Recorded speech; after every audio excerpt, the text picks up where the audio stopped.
আমরা এখন কার্বনের আরেকটা ক্যারেক্টারিস্টিক নিয়ে কথা বলবো। একটু আগেও কথা বলছিলাম, বাট কথা হচ্ছে গিয়ে এইটা একটু ডিটেলসে বলার চেষ্টা করব।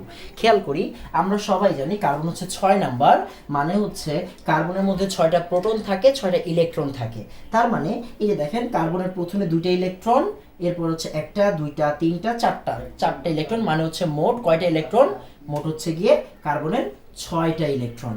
আচ্ছা, এবার খেয়াল করি, আমরা যদি কার্বনের ইলেকট্রন বিন্যাস করি, মানে 1s2 2s2 2p2, আমরা সবাই জানি ছোটবেলা থেকে। আমরা এই জিনিসটাকে একটু যদি বক্স পদ্ধতিতে দেখি, মানে হুন্ডের বক্স পদ্ধতিতে দেখি, তাহলে কি হবে?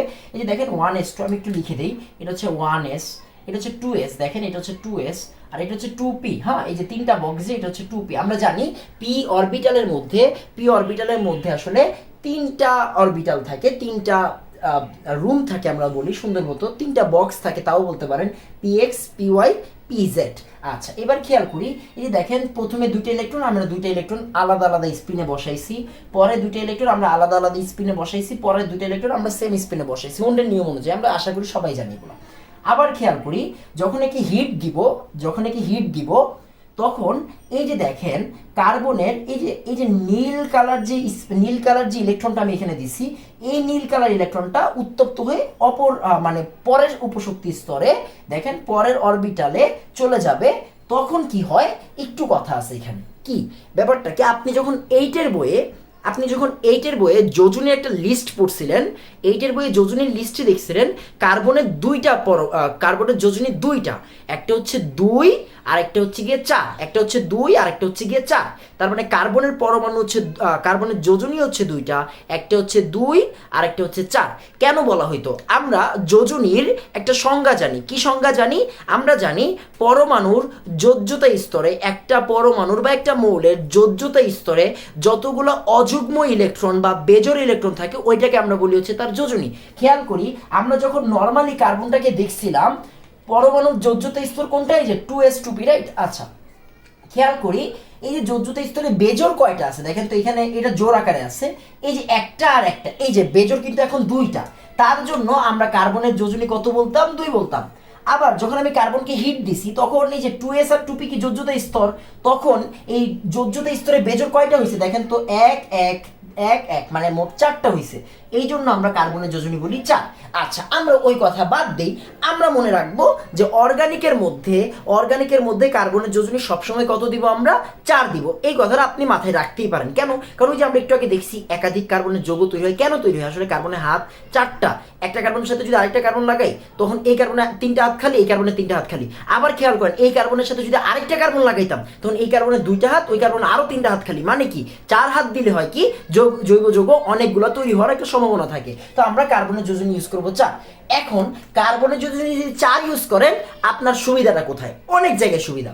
খেয়াল করি, এই যে দেখেন কার্বনের শক্তি স্তরে এই জায়গায় এটা কি এস, আর এই তিনটা কি পি, এটা এস আর এই তিনটা পি। আমি যদিও বেশি ডিটেলসে যাব না, এগুলো হচ্ছে ফার্স্ট পেপারের ফার্স্ট ইয়ারের পড়াশোনা, তো আমরা একটু দেখার চেষ্টা করি জিনিসটা কি। জিনিসটা হচ্ছে এই যে একটা এস, আর পি কয়টা আছে? 3টা আছে। পি আছে কয়টা? 3টা আছে। এই যে এস আর 3টা পি একসাথে সংকরিত হতে পারে, একসাথে সংকরিত হয়ে তৈরি করতে পারে হচ্ছে sp3। তখন কি চারজনিক সংকরায়িত হয়েছে, তার মানে কোনো প্রকার অসংকরিত অরবিটাল থাকে না। দেখেন sp3 মানে কি, একটা এস আর 3টা পি মিলে একসাথে যৌগ গঠন করছে। তার মানে এই sp3 তে কোনো প্রকার অসংকরিত অরবিটাল নাই, যার জন্য এইখানে কোনো প্রকার পাই বন্ড নাই। দেখেন কার্বন একক বন্ধনে কোনো প্রকার পাই বন্ধন থাকে না। কেন থাকে না? কারণ সবাই আসলে সংকরিত হয়ে যায়। আবার খেয়াল করি, sp2 মানে কি, একটা এস এর সাথে, আমি একটু লাল কালিটা নিই, এই একটা এস এর সাথে দেখেন, এই যে একটা এস এর সাথে 2টা পি, একটা এস এর সাথে যদি 2টা পি থাকে, একটা পি কিন্তু খালি থাকতেছে, তার মানে এই পিটা হচ্ছে আমার অসংকরিত, আর যাহাই অসংকরিত তাহাই হচ্ছে পাই। তার মানে কার্বন যখন দ্বিবন্ধন হবে, আমরা সবাই জানি sp2 মানে দ্বিবন্ধন, তার মানে এই যে sp2 যদি হয়, মানে দ্বিবন্ধন যদি হয়, তখন কিন্তু একটা অসংকরিত অরবিটাল থাকে। এই যে একটা পি অসংকরিত থাকে, মানে একটা পি অরবিটাল অসংকরিত থাকবে, মানে একটা পাই বন্ধন হবে। যার জন্য আমরা বলতেই পারি কার্বনের মধ্যে একটাকে যদি আমরা বলি সিগমা, আরেকটাকে আমরা বলি পাই। আবার খেয়াল করি এসপি, এসপি মানে কি একটা এস এর সাথে একটা পি যাবে, তাহলে বাকি থাকবে কয়টা, বাকি থাকবে এই দুইটা, তার মানে দুইটা অসংকরিত অরবিটাল। এন্ড আমরা জানি অসংকরিত মানে কি, অসংকরিত মানে পাই, তার মানে এখানে এসপি, এসপি মানে ত্রিবন্ধন, ত্রিবন্ধনের মধ্যে আসলে কয়টা পাই থাকা সম্ভব, দুইটা পাই থাকা সম্ভব। কেন? কারণ হচ্ছে দুইটা অসংকরিত অরবিটাল থাকে। যদিও যারা যারা সংকরায়ন পারেন না তাদের জন্য হয়তো বুঝতে একটু সমস্যা হবে, টেনশনে কোনো কারণ নাই। আমরা এই যে আমাদের যে এই ক্লাসটা, এই ক্লাসটার ডেসক্রিপশন বক্সে আপনাদেরকে সংকরায়নের উপর আলাদা আলাদা ভিডিও লিঙ্ক দেওয়ার চেষ্টা করব, বা হচ্ছে গিয়ে আলাদা আলাদা সংকরায়নের নোটস দেওয়ার চেষ্টা করব, যেগুলো আমাদের ফার্স্ট ইয়ারের পড়াশোনা ছিল।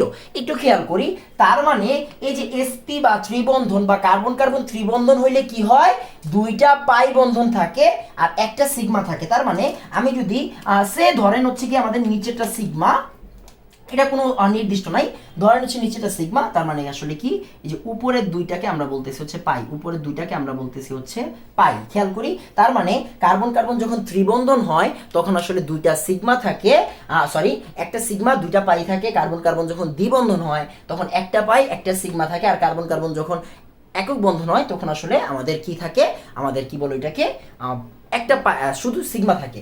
আবার খেয়াল করি, এখন আমি হাত দিইনি, আমি আগে ইচ্ছা করে হাত দিইনি, এখন হাতগুলো দিয়ে দিই। দেখেন কার্বন কার্বন যখন একক বন্ধন তৈরি করে তখন কিন্তু আমরা এই কার্বনের তিনটা হাত খালি থেকে যায়, আবার এই কার্বনের তিনটা হাত খালি থেকে যায়, আপনারা জানেন।